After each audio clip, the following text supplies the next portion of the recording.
Welcome back with more experience. The Revolver box set is finally here, and therefore I'm going to do a review today to check the camera.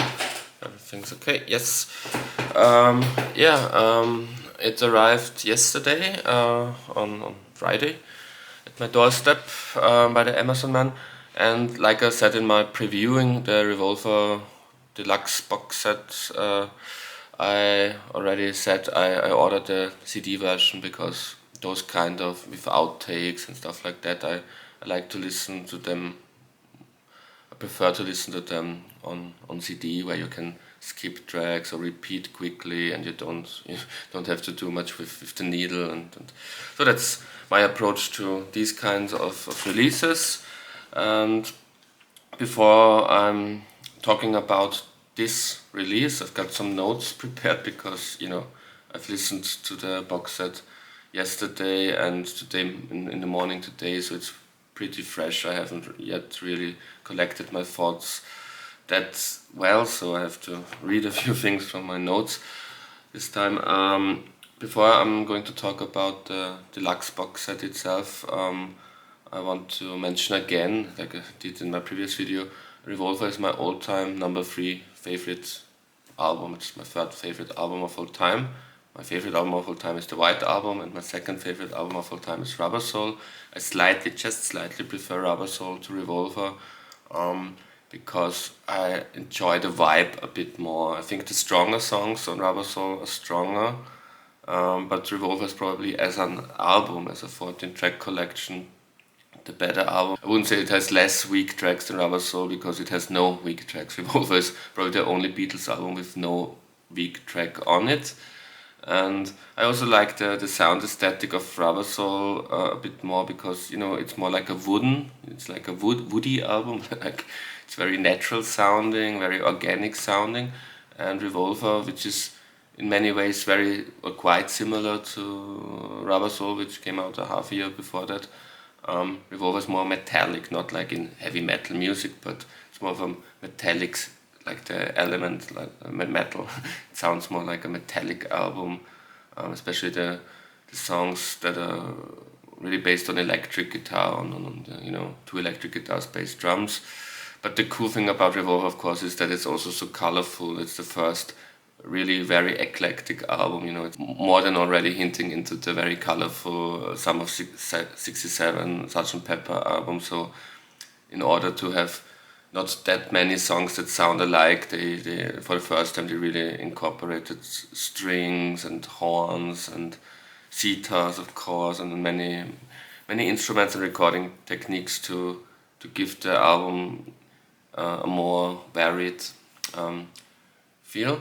But I want to show you how much my overall opinion on Revolver is. I rechecked my videos. 1 year ago I did a video series, like 18 episodes, ranking each and every Beatles song, 213 songs, and the Revolver song. So you can see where I'm coming from, which songs I like and don't like. My least favorite Revolver song was my 127th favorite Beatles song, Dr. Robert. Love You Too is 122. I Want to Tell You 119. Good Day Sunshine 116. And You Bird Can Sing 114. For No One 113. Maybe if I would rank it nowadays, probably a bit higher. But, I'm Only Sleeping 108. And from now on, only top 100 songs, which means the top 100 Beatles songs in my song ranking videos that I've talked about it. Each of the top 100 songs is a pop classic, in my opinion, a brilliant masterpiece of a song. 96 is Got to Get You Into My Life. 71, She Said. 59, Here, There and Everywhere, probably also a bit undervalued by myself when I made that list, probably a top 40 Beatles song. Number 44, Eleanor Rigby, maybe also a bit undervalued. 43, Taxman. 38, Yellow Submarine. 26, Rain. I also include the single here because it's also part of the box set. Number 16, Paperback Writer. And my 13th favorite song according to that list is Tomorrow Never Knows, which is my favorite Revolver song, as you can see. And now the box set. first of all, it's as usual with those Beatles box sets. It's beautiful, you know. It's glossy. It's nice. It feels worthy. You know, it doesn't feel like a cheap production. It's very nice. The book, as always, I really enjoy the book. Like I said, I've only had it since 2 days, but it's not that much of a read, so you can.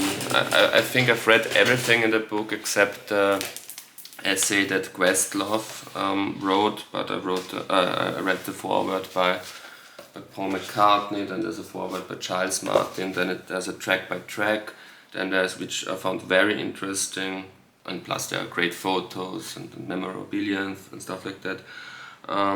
But I also like those essays where they're talking about where the Beatles are at that particular moment in time. You know, Beatles fans like myself, we know each story, each anecdote that's related to the Beatles.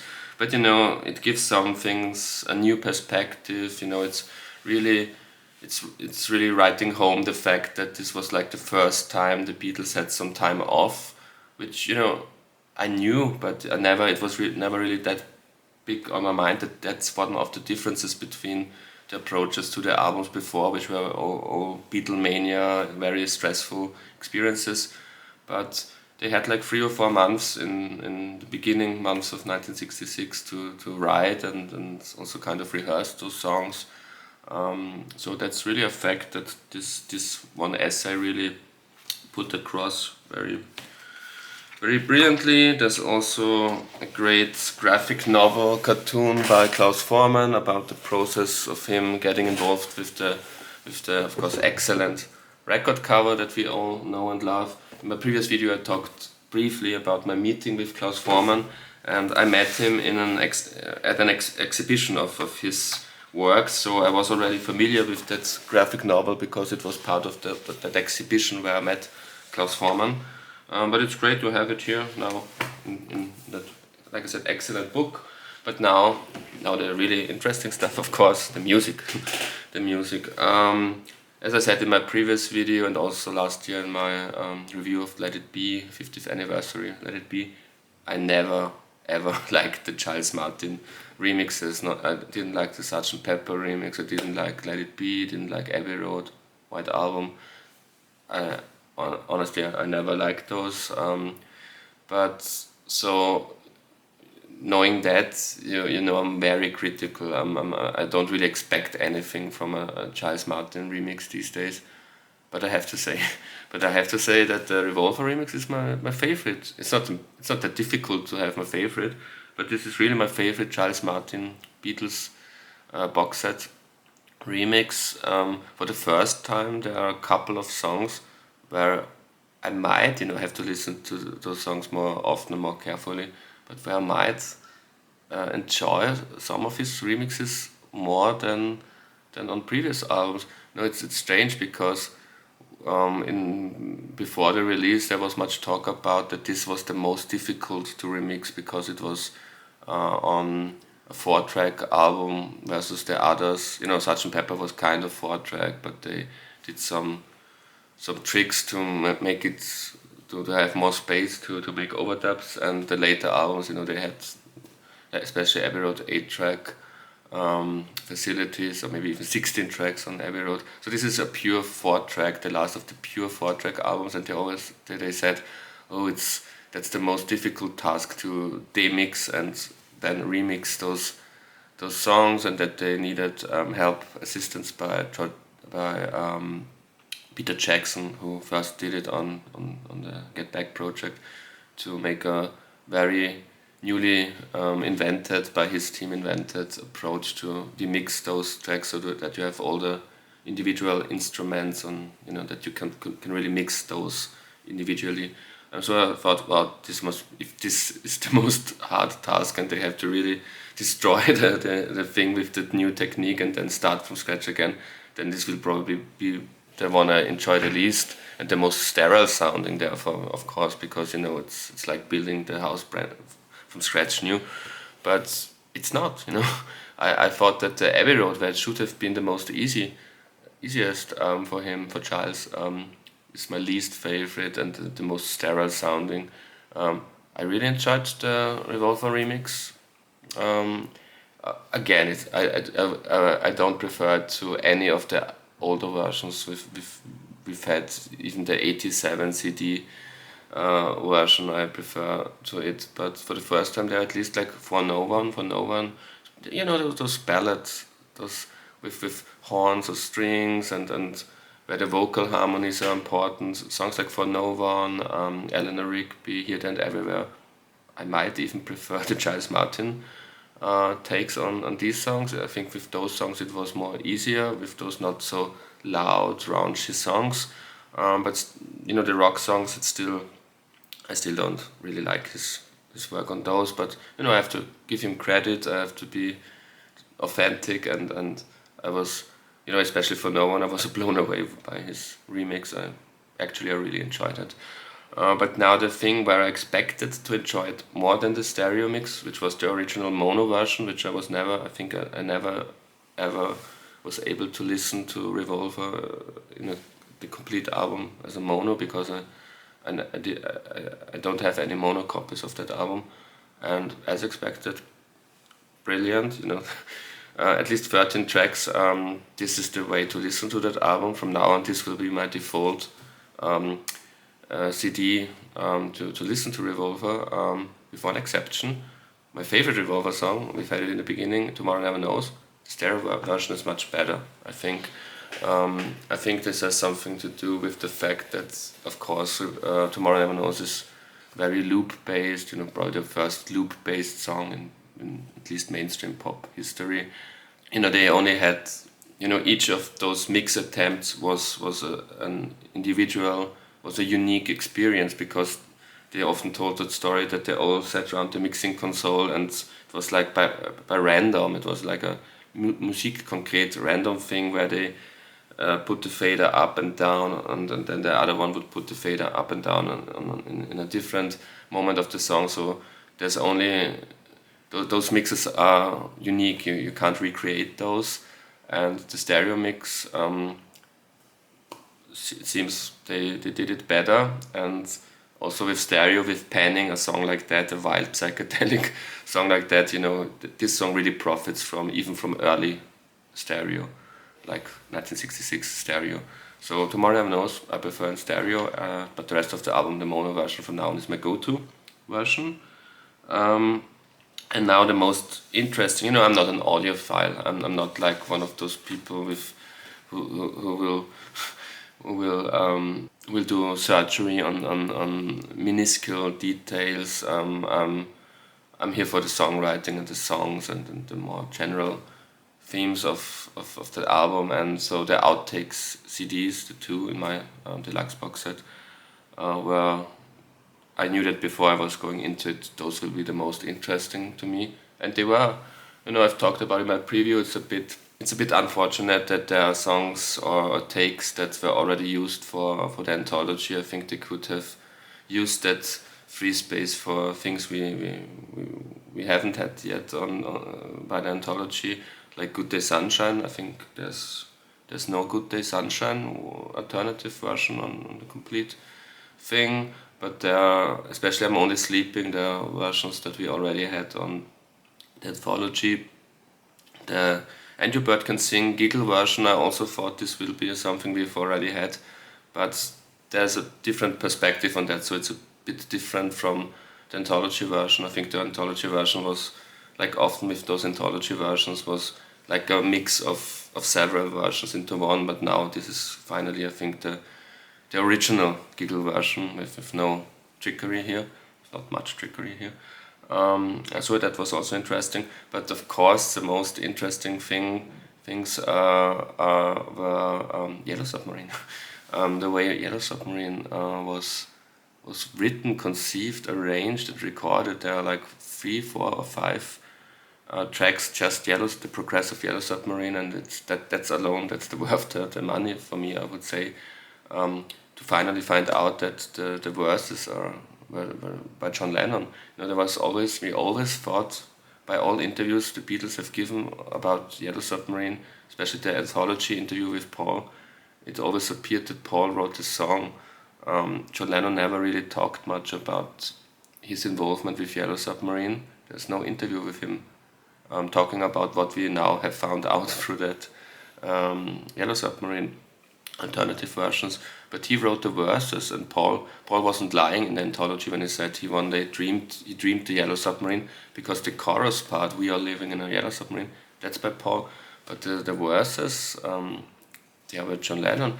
And now with hindsight, now it seems so natural, because when you're listening to his demos, it sounds so much like a John Lennon song. Now I can't even connect it in my head since 2 days with this even being possible as a Paul McCartney song. It's such a typical John Lennon melody, and it's even, there's the very strange thing about that is it's like a precursor to Strawberry Fields Forever. Who would have ever thought 1 week ago that Yellow Submarine, songwriting wise, was a kind of precursor for what John would do not more than half a year later with Strawberry Fields Forever, because those are Maria demos, the first demos John did for Strawberry Fields in autumn '66. It's very much the same kind. It's like he thought, oh, I had this great idea in spring, but then Paul made this silly Yellow Submarine song out of it. But the idea was good. Now I have to do a serious song with that kind of theme and approach and vibe. And then he came up with Strawberry Fields Forever. Also, the early John Lennon demo also reminds me of his demo for "I'm in Love," a song that they gave away to the Foremost, which also has this very sad, bluesy, typical. Also "My Mom Is Dead" on Plastic Ono Band. Those very introspective, very sad sounding, intense John Lennon demos. It's brilliant. It's one of those brilliant John Lennon demos. His home demos always sounded better than Paul's home demos for some reason. His voice is so soulful in the songs. And so now you also, with my list, I told you, if you paid attention in the beginning, Yellow Submarine is, excluding Paperback Writer and Rain, my second favorite song on Revolver. I'm probably the only Beatle diehard fan in the world who would rank Yellow Submarine higher than Eleanor Rigby or Here, There and Everywhere. But I did, and I also gave reasons in that video 1 year ago. But I also defended myself, like, oh, I know I'm in a minority, but I think that Yellow Submarine actually is a good song. I think now, 1 year later, I'm kind of proven right. This is really an intense, great song now. Also in the public eye, I would say. So are there any cons? I talked about the pros, the good things about that box set. Well, some things, like I said, Good Day Sunshine. Why no alternative version of Good Day Sunshine? And also 2 things that I thought were strange omissions, or maybe they didn't have tape of that. In those days when the Beatles already were the biggest band in the world, EMI was very cheap. They often deleted tapes where they knew we won't use them, we won't need them for the final record, so we erased those tapes. But there's when the Revolver box set was announced, I hoped for like insight into the She Said session, which was the first time there was a real big row in the studio, a big falling out, like almost like George Harrison leaving in the Get Back sessions or Ringo during the White Album. There was that heated argument where Paul McCartney left the studio. So She Said up until that time was the first song and one of very few songs where Paul McCartney isn't on there. And I hope that they had some tape where we can really listen to Paul McCartney calling them names and running out of the studio, and then they have to reassemble. That would be cool for a Peter Jackson documentary, if there's any material of that falling out of that argument left. But maybe there isn't, or it wasn't really interesting enough for the people who compiled it box set. But the She Said thing would have been interesting. And another thing that would have been cool to listen to was that the final overdub session of Yellow Submarine was almost like the final overdub session to A Day in the Life, where we have film footage. It was like when Swinging London came into the studio, and Marianne Faithfull, Brian Jones, Mick Jagger, Keith Richards and several other people, they all were in the studio and sang vocal overdubs for Yellow Submarine for the chorus. there's no such thing in this box set, like studio band with Mick, Keith and Marianne or anything like that. That would have been cool. That would have been a hope that I had before I listened to the box set. But who knows, maybe for a 60th anniversary box set in 8 years or whatever, to 2036, I'm not good at counting. But no, in 4 years is 2026, 60th anniversary. No, that would be too soon for another deluxe box set. But those are things that are missing. And one small little thing, one last thing. What I really found interesting, apart from the Yellow Submarine Progress that you could listen to with those extra discs, was an early version of not an early version, I think it was the bass version for what became the final version of Got to Get You Into My Life, without the horns or brass overdubs, and where you can listen much more clearly to the electric guitar, the lead guitar work that is in the final version, a bit buried under the brass section. And it sounds almost like a copy of Paperback Writer, of that kind of riff. So I think that was a wise decision to make brass there. So that's, there are, like I said in the beginning, with metallic sound, there are all those songs like She Said, She Said, Rain, Paperback Writer. They all have kind of a similar guitar sound, these Epiphone guitars that they were playing at the time. They had a very specific sound. And it's good that Tomorrow Never Knows, to make it more eclectic, buried those lead guitars, those riffs that sound a bit like She Said, She Said, Paperback Writer. And and gave it this stomping Motown soul feeling. I think that was what Keith Richards had in mind when he wrote Satisfaction. He initially planned that the Satisfaction riff should be played by horns. Paul, 1 year later, Paul, We've Got to Get You Into My Life, did that what Keith intended with Satisfaction. And it's for the benefit of Satisfaction that the Stones version isn't with horns, and it's for the benefit of Got to Get You Into My Life that the Beatle version is with horns. Now we can see that. Those were interesting discoveries I've had with the box set, and I think overall I need to have more time with it, but I guess this could be to me my favorite Beatles box set we've had yet. The Let It Be box set, if we include the Peter Jackson documentary, which wasn't included in the box set, but if you see it as one release, then Let It Be, of course, with the excellent Peter Jackson documentary, would be number one, but it isn't. And I think Revolver, especially because I also was pleasantly surprised by the Giles Martin remix, Revolver is now my number one, possibly. Let's wait in 1 year maybe, and I will do a ranking of the Beatle box sets when the dust has settled. But speaking today, I think Revolver is the number one of those box sets to me. Thank you very much for watching. Subscribe to the channel if you haven't already, and until next time, goodbye.